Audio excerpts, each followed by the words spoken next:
So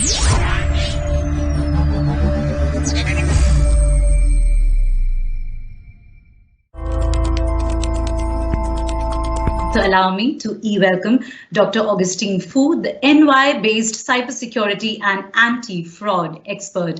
With that, it's over to you, Dr. Fou. Thank you very much, Shikta. Good morning from New York. Very glad to be with you all today. Let me share some perspectives on digital ad fraud. And I was listening in on the previous session, and I'm actually very optimistic that marketers are starting to become aware of the problem and actually taking vigorous action to help solve some of the ad fraud problems that we're seeing. So let me take a quick step back in history and take a look at how we got to this point. So in the recent couple of years, probably I would say mostly in the last 10 years or so, we've made a dramatic change from going from the offline world where we talk about real billboards to the online world where we're talking about virtual billboards or digital billboards.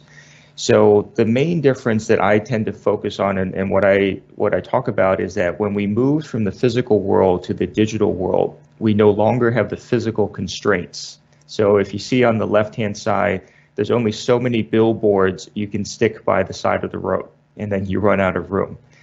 In digital, however, there's no physical constraints because we're dealing with bits and bytes. So we've seen a proliferation of fake websites that are designed solely to carry ads. So you can see on the right-hand side an example of a website that has no content on it, but many, many ads, because those websites are really not meant for people to read. They're meant solely to load as many ad impressions as possible. So what's happened over the years is that as more and more consumers came online, of course, we had an increase in digital ad spending and more ad opportunities. But as you can see from this chart, which is really almost like a 15-year look back, you can see that both the green and the yellow lines have started to plateau. And I'm using some examples from the US just to give you all a more global perspective. The green and yellow lines stand for the usage of the internet, mobile, and social by humans. And this has been tracked by a research firm called Pew Internet over the last 25 years. And as you can see, both of those lines are starting to go horizontal. Okay, so that means that the number of humans going online using more mobile devices, using more social, have already plateaued, and it's staying relatively flat. However, you see that the blue line, which the digital ad spending, has continued to shoot upwards. So the gap, which is that red area, has been continuing to increase. So if you notice, the green and yellow lines pretty much matched the blue line all the way up until 2010, 2011, maybe even 2013. But after that, the blue line continued going upwards, whereas the yellow and green line stayed horizontal. So if the usage of the internet, mobile, and social by humans has already plateaued, where is all that extra ad impression volume coming from? So, we know from the previous session, it's really ad fraud, and it's bots loading the ad impressions and loading the web pages and causing billions upon billions of additional ad impressions. And so that's kind of where it's coming from. It's not humans, it's something else. And when we look at where the fraudsters focused, in the previous session, we heard Kaushik say, they go where the money is, right? So in this case, if we look at digital ad spending, there's four primary types: CPM, so impressions; CPC, clicks; cost per lead; and cost per sale. But if you notice, the first two buckets, impressions and clicks, represent 92% of digital ad spend. That's the statistic here from the US, right? And it's been more and more concentrated into these first two buckets. And because there's so much money in these first two buckets, approximately $125 billion here in the US, and it's well over 300 billion worldwide, that's where the fraudsters and the scamsters are focusing their attention, because that's where the biggest buckets of money are. So just to give you a little bit more context and the sizing of the ad fraud, people always ask me, how big is ad fraud? Now, on the one hand, what I've seen here in the US is that the industry trade associations, for example, the Association of National Advertisers here in the US, or Group M, which is a big agency, they've been downplaying ad fraud for many, many years. They are used to saying fraud is 1% or 0.5%, or some of the published reports say it's 0.53%. So they've been downplaying ad fraud for years. But if you look at what I've documented over the last 10 years, there's so many botnets that some of them are named, and you might recognize some of these, and some of them are not named. You might not even recognize them. But if you just look at the color scheme, I've color coded these botnets. The first one in red, which are for DDoS, which is distributed denial of service. So they're used to overwhelm websites with so much traffic that they fail. The black ones are spam, banking, and ransomware type botnets. And then the last one in green are the ad fraud botnets. And what you'll notice is that in the more recent years, if you kind of look at the right-hand side of this chart, most of the botnets are green. And that's because using bots for ad fraud is the most lucrative use of botnets, right? So previously, they could overwhelm a site with traffic for DDoS attacks, but that's not lucrative. They don't make money from that. But if they point that same traffic fire hose to websites and fake websites, they can generate enormous amounts of money from ad revenue. So that's how a lot of the botnets are being used today. And that's why you see most of these are now colored green, because they're used for ad fraud purposes.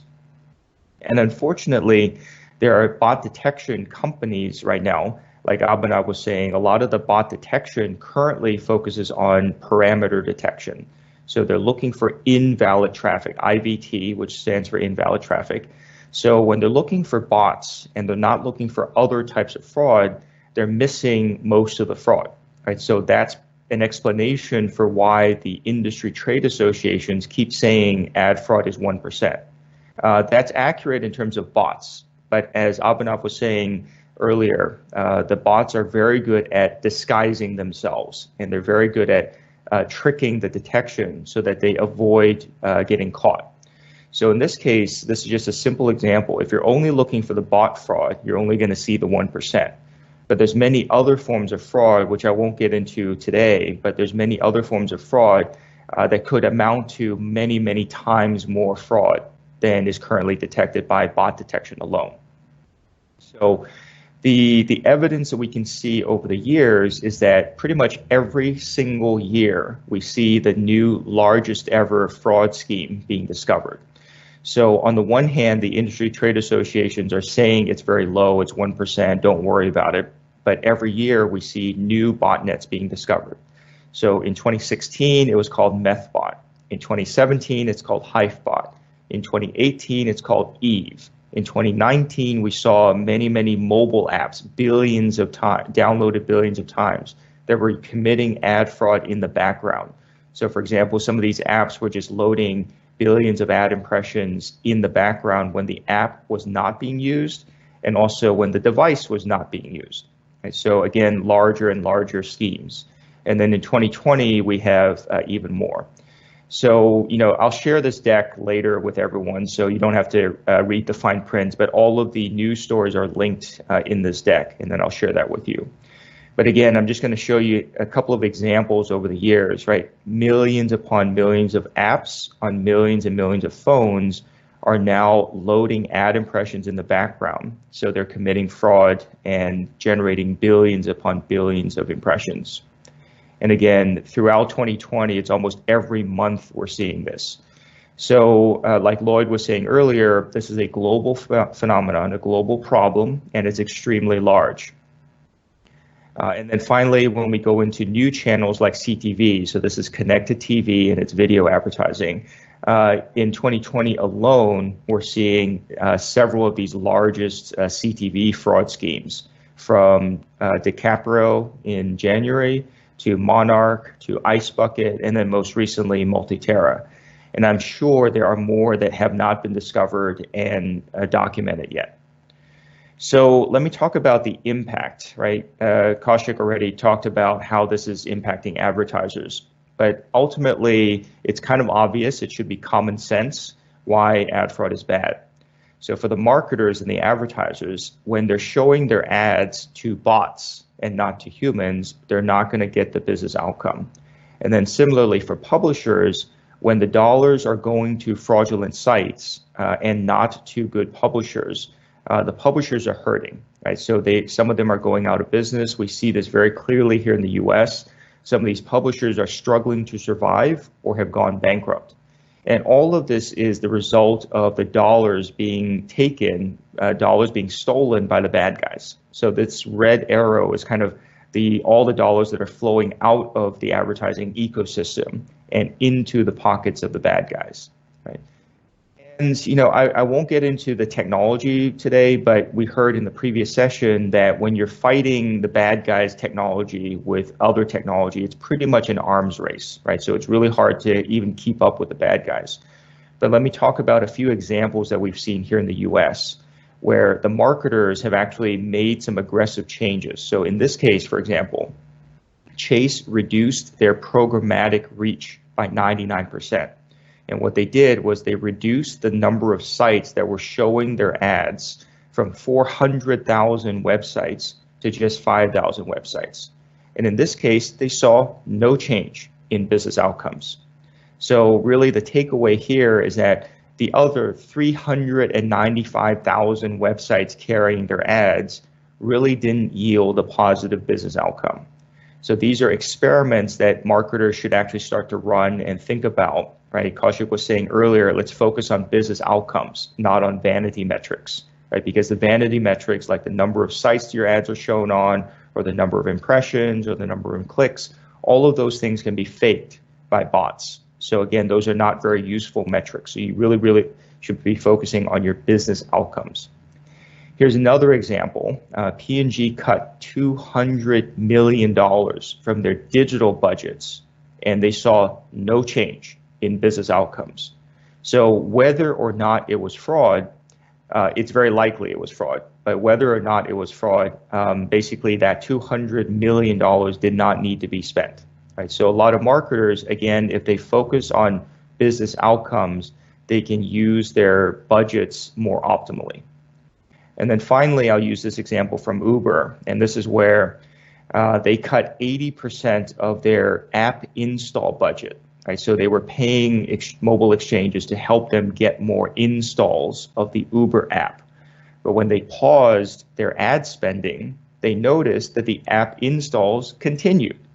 So when Abhinav was talking about the attribution fraud or them falsifying the reporting, in this case, what was happening was that these are app installs that would have happened anyway because humans wanted to install the Uber app themselves. It was not because they saw an ad and clicked on it.